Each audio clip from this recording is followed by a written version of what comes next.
So tonight we have obtained the first full excerpts of this. It's a new book. It's called A Warning by Anonymous, a senior Trump administration official. It is not yet published. Anonymous in this case is the same senior Trump administration official who last year sounded a public alarm in a New York Times op-ed claiming that President Trump was basically dangerously unhinged and a danger to the country. But there were Trump appointees, even at the highest levels, who knew that about the president and were trying to protect the country from him by thwarting the worst of what the president wanted to do. That was the thesis of the op-ed last year. In this new book, which is again called A Warning, Anonymous is still anonymous, remarkably, and this author takes a somewhat darker view about whether anybody inside the administration can do enough to protect the country from the kinds of dangers that Anonymous says this president poses. This is a very provocative thing, obviously, which is why I'm broadcasting these excerpts right now, because they are of keen public interest. But in this position, in this portion that we've got, this long excerpt that I'm about to read you right now, there's real specificity in terms of what Anonymous is saying, what there is to worry about. And this section starts with a subtitle. The subtitle is, quote, "He's about to do something." To be clear, there is no seditious plot inside the administration to undercut the president. The steady state is not code for a coordinated scheme to sabotage his policies or, worse, oust him from office. I use resistance in quotes because it's neither the right's fear of a deep state gone rogue or the left's conception of an active subversion campaign.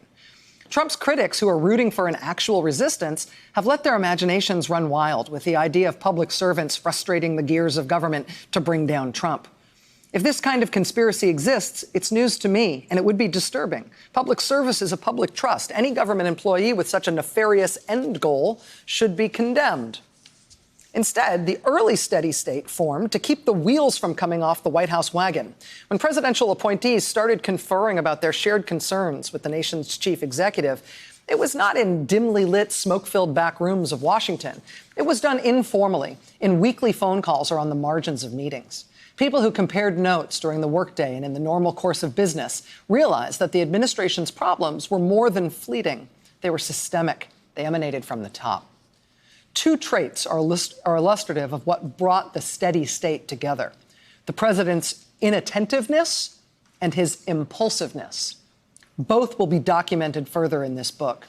But coming to terms with these characteristics for the first time had a powerful impact on the people serving in the administration. Take, for instance, the process of briefing the President of the United States, which is an experience that no description can fully capture. In any administration, advisors would rightfully want to be prepared for such a moment. This is the most powerful person on earth we're talking about. But before a conversation with him, you want to make sure you've got your main points lined up and a crisp agenda ready to present. You're about to discuss weighty matters, sometimes life and death matters, with the leader of the free world, a moment of utmost sobriety and purpose. The process does not unfold that way in the Trump administration. Briefings with Donald Trump are of an entirely different nature. Early on, briefers were told not to send lengthy documents. Trump wouldn't read them. Nor should they bring summaries to the Oval Office. If they must bring paper, then PowerPoint was preferred because he's a visual learner. Okay, that's fine, many thought to themselves. Leaders like to absorb information in different ways. Then officials were told that PowerPoint decks needed to be slimmed down. The president couldn't digest too many slides. He needed more images to keep his interest and fewer words. Then they were told to cut back the overall message on complicated issues such as military readiness or the federal budget to just 3 main points. That was still too much.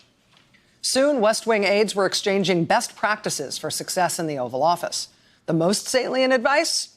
Forget the 3 points. Come in with 1 main point and repeat it over and over again, even if the president inevitably goes off on tangents. Repeat it until he gets it. Just keep steering the subject back to it. 1 point, just that 1 point.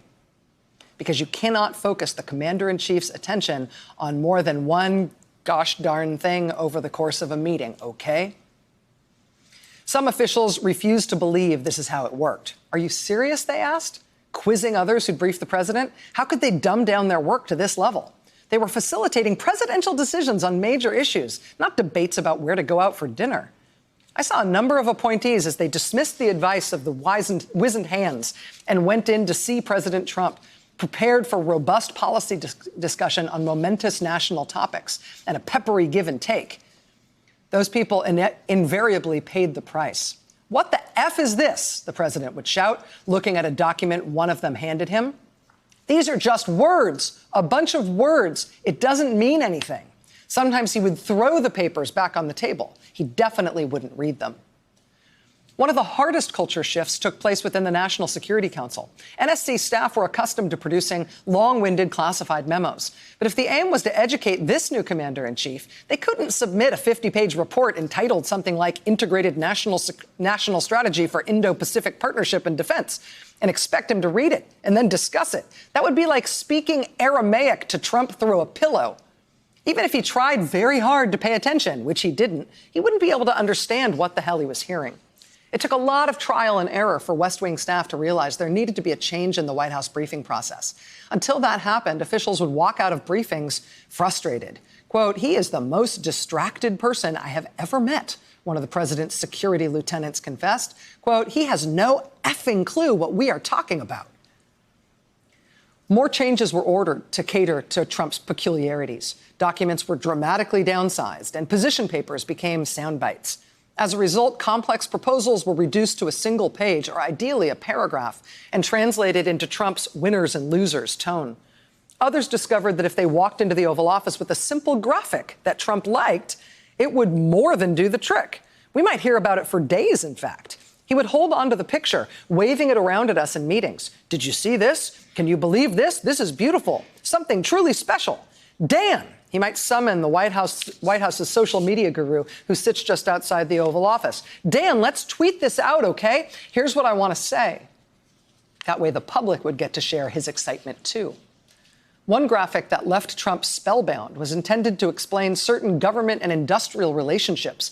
The basic depiction of interlocked gears, likely pulled from clip art, showed how different elements of the government bureaucracy depended on parts of the private sector. The president was so mesmerized that he showed it off to Oval Office visitors for no apparent reason, leaving us and them scratching our heads. Another time, he became enamored with a parody poster in the style of Game of Thrones, with the words, "Sanctions are coming," overlaid on a photo of the president. This was meant to be a teaser for forthcoming Iran sanctions. Trump was elated and tweeted the image out to his followers at once, resulting in a cycle of memes mocking the graphic. Seeing this type of behavior was both educating and jarring to the burgeoning steady state. It was a visceral lesson that we weren't just appointees of the president, we were glorified government babysitters. The feeling of unease was cemented by having to deal with the president's penchant for making major decisions with little forethought or discussion. These five-alarm fire drills, as I call them, seemed like a curse. When Trump wanted to do something, aides might only get a few hours' notice from him before he announced it. They then launched a frenetic response effort, a race against the clock to reshape his views before the tweet went out. This could upend entire workdays. Over time, the last-minute warnings actually came to be seen as a luxury. It's better to have a few hours, or minutes for that matter, to intervene than have no opportunity at all to convince Trump to hit the brakes on some wacky or destructive idea. He's less inclined today to preview his decisions. Here's how it might play out in the early days of the administration. The president sees something on television. He doesn't like it. It makes him think, maybe I should fire the Secretary of Commerce. Or, we should pull out of that treaty. It's really a terrible treaty after all. He might tee up a tweet. Then he bounces it off the next aide he talks to, who is stunned to discover that the terrible idea is tip of brain for the President of the United States and might be on the brink of becoming reality. The aide finds the president disinterested in thinking through the consequences. We're going to do this today, okay? Tell Sean to get ready. He wants Press Secretary Sean Spicer prepared to defend it to the death. Staff throw up the bat signal, calling a snap meeting or a teleconference. He's about to do something, one warns the group, explaining what the president is about to announce. He can't do this. We'll all look like idiots, and he'll get murdered for it in the press, another exclaims. Yeah, well, I'm telling you, he's going to do it unless someone gets to him fast, the first warns. Can you cancel your afternoon? Officials rush back to the White House. The delicate Oval Office schedule is shattered to make way for an unexpected intervention. And top agency executives scrap meetings with foreign leaders, press conferences, and briefings to join the gathering. The conversation with the president is tense. He wants to do what he wants to do. Consequences be damned. It isn't beneath him to attack his own family members, too. Jared, you don't know what you're talking about, okay? I mean, seriously, you don't know. After some dire warnings, everyone will get subpoenaed. This will cost you dearly with working-class voters. This will put Americans in harm's way. He might show signs of reconsidering. Refusing to admit error, the president insists he still wants to go with his original plan, but he backs off temporarily or agrees to a less dramatic measure, averting disaster for the moment. These mini crises didn't happen once or twice at the administration's outset. They became the norm, a semi-regular occurrence with aftershocks that could be felt for days. Some aides grew so worn down by the roller coaster of presidential whims that they started encouraging him to hold more campaign rallies, putting aside the fact that it wasn't campaign season. The events had the dual benefit of giving Trump something fun to do and also getting him out of town, where he would, hypothetically, do less damage. More public events were put on his schedule, allowing frayed nerves back in Washington the chance to recover. Hey there, I'm Chris Hayes from MSNBC. Thanks for watching MSNBC on YouTube. If you want to keep up to date with the videos we're putting out, you can click subscribe just below me or click over on this list to see lots of other great videos.